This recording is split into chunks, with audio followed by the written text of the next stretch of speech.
Please subscribe and don't forget to press the bell icon to get notified whenever we upload a new video.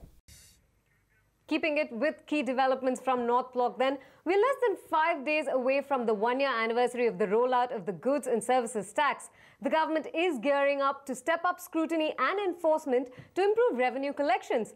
The head of the Central Board of Indirect Tax and Customs, Vanaja N Sarna, spoke to CNBC TV18's Timsi Jaipuria. And with the e-way bill rollout out of the way, Vanaja N Sarna and the CBIC are now ramping up auditing of taxpayers and expanding the tax base as well. Sarna also spoke about the possibility of rationalizing the 28% tax bracket. She did admit that there is scope for correction, but also added that there is no need to hurry just yet. The number in the 28% bracket has reduced hugely, and it's just about 50 items, which is not to say that there is no scope for correction or for making changes. It is definitely there. But I think with this passage of time, a lot has settled in the GST, including the rate regime. And when we set out to actually fix the rates, it was done on a revenue-neutral rate system, which we moved a little away from to ensure that there was rationalization, that goods which need to be available for local consumption, for the common people, is kept in the lower bracket. So while I would say there is scope to move from 28% to the lower level, I don't think it needs to be done too much in a hurry, because all of this also involves a certain amount of revenue loss. I think that is something as a revenue department we need to always keep in view while looking at rate changes, but that is not to say there's no scope. In fact, there is scope for looking at these. The question is of the timing.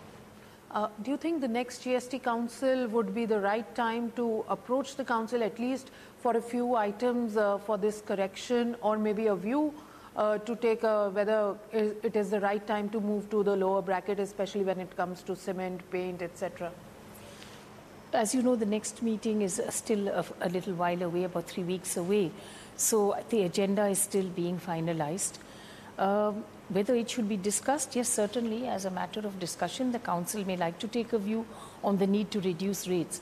But as I said, it has revenue implications, so it has to be looked holistically. Firstly. Secondly, I think revenue itself is just stabilizing. Perhaps rather than doing it too early, it's better to wait for a few months and look at how revenue is doing in this financial year before rushing in to make any changes.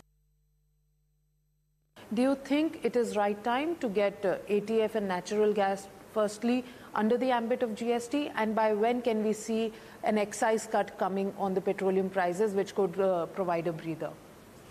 See, as far as petroleum products are concerned, other than alcohol, which is kept outside of GST, everything else is GST taxable. And the petroleum products particularly, they have been mentioned also in the Act itself. So definitely a time has to come when they'll slowly come in. The question here is of timing, because once again you will be looking at revenue as what are the revenue implications when you talk about ATF or natural gas. But eventually, if you want to give the benefit to the consumer, and that is the intention, and if you want to give the benefit to the business entity as well, you want to stop a lot of cascading, which itself was what GST was all about. So no tax on tax is what you were looking at. And I think the benefit of getting input tax credit would be very much there once you introduce these items as well in the GST.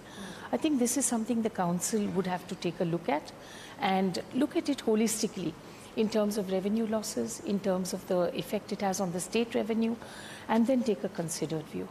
Do you think it is right to consider that once these items come under the ambit of GST, the burden on the common man when it comes to paying the maximum retail price would reduce, especially when it comes to diesel and petrol? Yeah, certainly. If you bring some of these, any of these items into the GST net, as I mentioned earlier, you would be getting the benefit of input tax credit. So that automatically would make the prices of the final product drop, and definitely it would be beneficial to the consumer.